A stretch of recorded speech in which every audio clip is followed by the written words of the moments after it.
it's the end of the life. And if you look at the chapter of this, the heading of this chapter, we have actually entitled it End of the Cycle ? Digitalization-related waste and the circular economy. Right now, you remember the slide that Laura showed us with the life cycle? It's like one long line like this. We extract things, we manufacture them, we distribute them, then we use them, and then it goes to the waste. This is a very good characterization of the ICT sector's life cycle. It's very linear. So once you've stopped using it, you throw it away, with few exceptions. There are some recycling opportunities that are being used, but it's a very small share of our computers or phones and so on that are being recycled. Now, when you get to the stage of having waste, these things that what we sometimes call e-waste, as a broader categorization, we are using digitalization-related waste in the report because we have taken those parts of the e-waste landscape that are most directly linked to digitalization, to the ICT sector, so that we really link it to the topic that we're trying to discuss. Then this contains hazardous materials that can cause harm to the environment, can cause harm to the health of people involved in this management. But it also contains valuable parts. We've talked about this need for critical minerals. Many of these products that we then throw away contain such valuable parts that could be reused. You know, metals, they don't stop being functional because they have been in one product, they could be moved to another product. But the problem right now is that when it comes to the waste situation, it's not well managed around the world. And we'll get to that. And also, we don't have enough information. We have difficulty in measuring the precise situation, especially in many developing countries, where, as we know, a large part of the waste management is in the informal sector, with not established reporting systems and so on and so forth. Let's look a little bit at the numbers that we have arrived at when we look at the waste generation from digitalization-related waste, which is what we call from screens, monitors, and small IT equipment. So between 2010 and 2022, the total amount increased, according to data available, by 30% until 2022 to more than 10 million tons. Is it million or billion? Million tons. Billion tons. And the biggest contributors in absolute volume were China, the United States, and the European Union. But if we then look at the per capita generation of waste, you'll see that developed countries on average produce more than 3 kilos of such waste per capita. In developing countries on average, less than 1 kilo, and in least developed countries, only 0.2 kilo per person. And here the top contributors were, in per capita terms, Norway, Switzerland, and the United States. So what this shows is that, of course, if you're a big player in the digital economy, you're producing in big amounts the largest amount of waste. But if you're a rich country, you also produce more waste per capita. And this, of course, reflects that we use more gadgets the richer we are in the world. And we have perhaps a tendency of, if you have lots of money, you may replace these things more often because you want to have the latest thing. We cannot generalize because people are different in all countries, but more generally, you could say that this is the pattern that we see. Next one, please. Why do we see the increase in digitalization-related waste? Well, number one, increased consumption. We've seen the number of gadgets going up, the sales of computers, the sales of everything is growing up. We have seen declining prices, so the same product can increasingly be found at a lower price than 5 years ago. We have the linear production model that I talked about. There's not much circularity in the existing model. The lifespan of devices has gone down dramatically. If you think about, you go back in time and think about the phones that we had in our homes. I mean, okay, I'm close to retirement soon, but so I might have a longer memory for that. But these phones, I mean, they lasted from when I was born to at least when I was 25, no problem, or maybe 30. So the lifespan of that phone was 30 years, or maybe 50 years perhaps. Today we replace our phones, as we saw in your own responses, every 2-3 years, maybe 4 years. That means we produce many, many, many more phones. Plus, that many, many more people in the world are using phones today than ever before. Another thing is that I would subscribe to, with regard to myself at least, that we have low consumer awareness of waste implications. And perhaps the awareness is higher in more advanced economies than in less advanced economies, but it's still too low.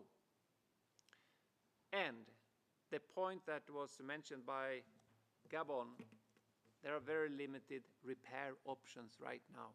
Where do I go here in Geneva if I want to have my broken phone repaired? It's not easy to find. Maybe you can go back to the original player depending on what the problem is, but there are not a big buzzing environment of repair shops that you can go to.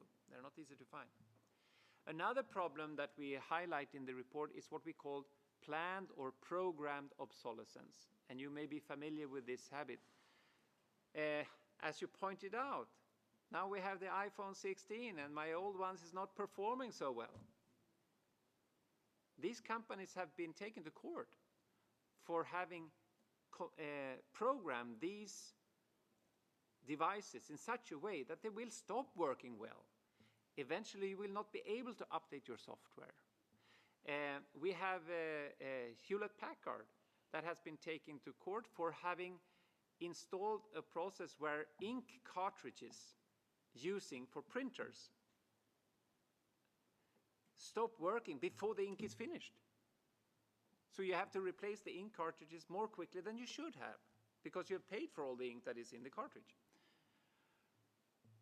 And then we have, of course, an innovation mentality, which suggests, and it's not strange because there's fierce competition between the big players out there, but you want to add your models all the time because, one, it gets attention from the consumers. You want to stay ahead of competition. And we have seen an increasingly fast replacement of new models in the digital devices area. Programmed obsolescence has already been banned, explicitly banned in some countries, in France and in Quebec in Canada. It should be banned, in my view. Why should a producer be able to stop the thing you buy from working after a certain time just because this company wants to sell more of their products? It's something unethical about that. There has been a growing civil society movement here to address this and raise awareness about the problems. Have been calling for laws against planned obsolescence, been requiring minimum durability criteria, that there should be product lifetime labeling. So when you buy a product, you should at least know how long you can expect this to function. That there should be a better infrastructure for affordable and accessible repairs. There should be right to repair legislation. If we buy a product, we should have the right to be able to repair it if we want to. And there should be better monitoring of trends in product lifetimes. And there should be more consumer education and information.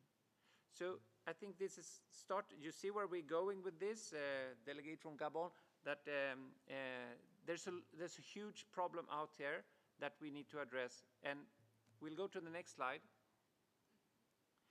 In this context, what we're saying is that we need to rethink, I said that before, the rethinking of the consumption and the production. If we're going to be able to move to more circularity, more possibilities for extending lifetime of products and for having recycling and refurbishing and so on, we need to rethink both the consumption and the production. When you look, we have pointed this out in our presentation today, 13 digital devices per capita in the US, 1 per capita in Africa. Where is the reasonable level? Is it 1, 2, 5, 10, 13, 25? We don't know that. But we could say that there is a tendency of overconsumption in many developed countries right now. Probably, at least, maybe not so much from a perspective of, you can do what you want with your money, but from the perspective of the environmental footprint of digitalization, it is questionable whether this is good for the planet and for future generations that we go into this extreme area. So we are highlighting the concern over overconsumption in some parts of the mainly the advanced world, but perhaps also in the really, really high income segments of also less advanced economies. Again, digital device, we have talked about that. This is not a question of arguing for limitations of the possibility for countries to digitalize, because most countries of the world are still not sufficiently digitalized to function effectively in the global economy. And this digitalization is necessary for economic participation. Now, achieving sustainable digital sufficiency, as we call it, would mean to, at the same time, address overconsumption and raise awareness of the implications of overconsumption in this area, while at the same time allowing those that are not sufficiently connected to keep digitalizing for development. And this is what this funny donut element is trying to illustrate. We need to get to something we could call sustainable digitalization. But the goal should not be that the man or the woman who has the largest numbers of digital devices when he or she dies wins. That is not a good practice. Next one, please. So let us look now at this waste collection situation now. In developed countries, almost half of all the digitalization-related waste is formally collected. Almost half. That means that more than half is not. On the global average is 24%. That means that 3/4 is not collected. And in developing economies, only 7%, 7.5% is collected of the digitalization-related waste in a formal sense. And if you go to Africa, it's only about 1%. Challenges in developing countries vary from country to country, of course, but often there is a lack of formal collection systems, a high reliance on the informal sector, and only 1 in 4 countries have a relevant waste management legislation. So there is clarity what applies in my country when it comes to waste management. And again, one important aspect here in the report that we highlight to connect this to the trade dimension, we have another example here of unequal ecological exchange. When there are valuable parts in the waste that is collected, such as printed circuit boards, because they contain a lot of material that can be reused for valuable activities, the waste streams tend to go from developing countries to developed countries for recycling, or for extraction of the valuable parts. When it comes to digital equipment that is less valuable in terms of the components, it tends to go from developed countries to developing countries. And there is also uncontrolled trade in used digital equipment that is mainly going from developed to developing countries. This can be useful in some cases, that it can be used perhaps in, if the material is still functional, that it can be used a way to reach out to those that cannot afford to buy new things. But often it's also disguised as functional thing, but when it actually arrives, it's not working well. So as a result of this, we again see the concern that in many developing countries that are attractive as what's sometimes called e-waste dumps, have to carry the environmental and the health costs associated with managing these resources.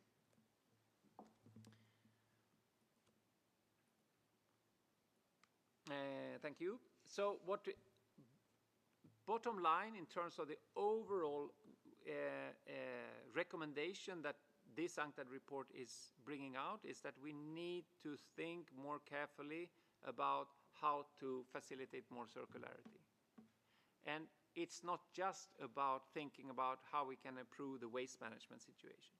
We need to start thinking from the very beginning of the life cycle.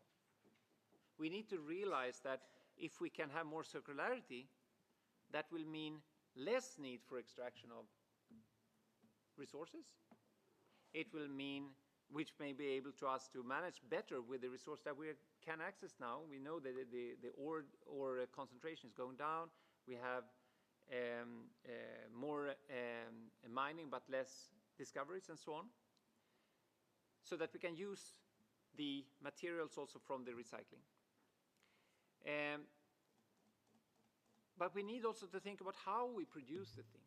Many times the existing devices that we are using, they are not possible to effectively recycle or even to disassemble to extract the relevant, because they're glued in such a way that it's very difficult to separate the different components from each other.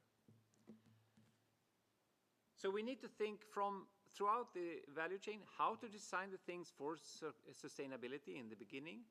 We need to raise awareness about the value of keeping things longer from an environmental perspective, and also at the end of life to make sure that there are opportunities for remanufacturing of the old products, maybe instead of starting from scratch every time, to redistribute and reuse. So maybe things that have been used up by one person, maybe that could be better second-hand opportunities for people to buy, and better repair opportunities. And why not also sharing opportunities? Maybe there can be smarter ways to make sure that people can access things that not everyone needs to have their own. Certain gadgets, maybe printers, maybe computers and so on and so forth. And why not, especially in developing countries, because it may be difficult to, in the short term, develop the capabilities, the legislation, the formal management system for collecting and managing waste. Could there be regional opportunities here to come together to start with? Because if you do it well, you can also extract value from this. Next one, please. So, in summary, we see that digitalization-related waste is increasing. It is expected to continue to increase. We know that current waste management practices are insufficient in developing and in developed countries. Less than half of the digitalization waste is also formally collected in developed countries. Most waste is generated in the rich countries, but much of the handling of the waste is going to the developing countries. That we see a need to shift increasingly to a circular digital economy, that the market for recycling, refurbishment, and second-hand electronics should be explored more, and there are also market estimates that suggest that the value of that market could triple in the coming decade. That should be an opportunity for developing countries. And globally, again, we need a coordinated response, because not any single country can solve this. This will require the involvement of governments to put pressure on the producers, to change their design activities, and on the users, as every one of us, to think also about the implications for the environment when we're using our stuff. And then look at how to build up the end-of-life system to create more of circular loops in this context. That was the end of this chapter.